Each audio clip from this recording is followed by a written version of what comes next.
Le Musée régional d'art contemporain Occitanie présente l'exposition Le Cercle et le Monde consacrée à l'artiste Anne-Marie Schneider. Anne-Marie Schneider est une des artistes contemporaines les plus énigmatiques et intéressantes de sa génération. L'intérêt que portent les autres artistes au travail d'Anne-Marie Schneider témoigne de sa position singulière dans le champ de l'art.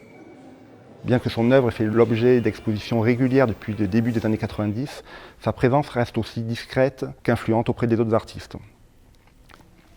L'exposition n'a pas été conçue comme une rétrospective, ni comme une présentation d'œuvres récentes. On va retrouver des œuvres des années 90 comme des nouvelles séries.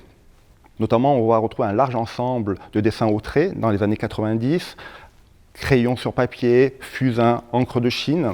On va retrouver ensuite le passage à la couleur à la fin des années 90. Puis, dans les années 2000, le passage à la peinture, et notamment dans les séries les plus récentes, des très grands formats, ou encore l'utilisation de la céramique. L'exposition met en évidence des associations mentales et des jeux de correspondance entre différents groupes d'œuvres, avec le cercle comme motif récurrent.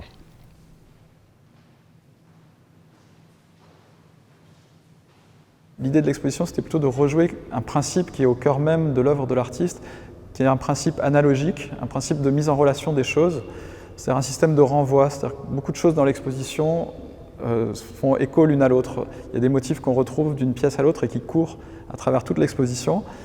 Et c'est notamment ce qu'a donné à l'exposition son titre. C'est un titre qui a été choisi par l'artiste, Le Cercle et le Monde.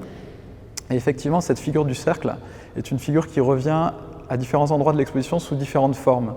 On retrouve par exemple l'anneau d'une clé sur un automate, des choses qui sont relatives à la grossesse, à la gestation, la poche du placenta, les planètes, la lune, toutes sortes d'objets solides, des balles, des billes, des pierres, des têtes, des visages, parfois des visages en lévitation, des visages abstraits.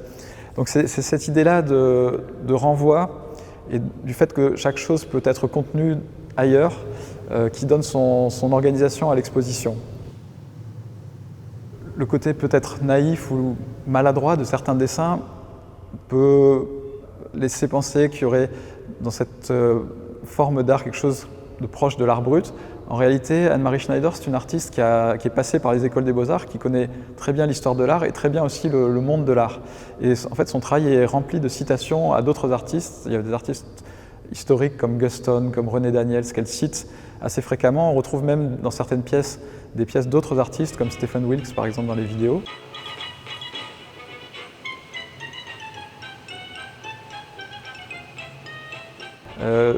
D'autres choses qui viennent enrichir le travail, ça peut être l'actualité, des événements politiques, des événements médiatiques, et puis aussi tous les événements plus microscopiques de sa vie, le quotidien d'une vie qui vient se mélanger à différentes sources. Et donc toutes ces choses-là sont finalement ramenées à un même niveau.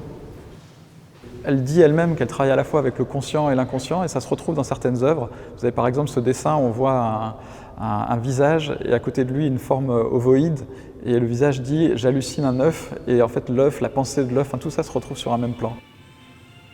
Un dernier point important à mentionner, c'est que la scénographie a été faite par un jeune artiste qui s'appelle Lucas Lémé, qui participe à un programme du Pavillon Bozio, qui est l'école d'art de Monaco, dont je suis moi-même le directeur. Et c'est un programme qui est destiné à de jeunes scénographes, et dans lequel les scénographes sont mis dans des situations professionnelles. Donc ici, réaliser la scénographie pour une exposition monographique d'une artiste. Il a travaillé à partir de différentes idées, mais il a tout de suite eu l'idée que l'espace étant assez dégagé, il fallait augmenter la surface d'accrochage sans fermer l'espace entièrement. Et donc il y a ce système de panneaux en bois qui a été mis en place qui permet d'augmenter la surface d'accrochage tout en gardant un espace relativement ouvert.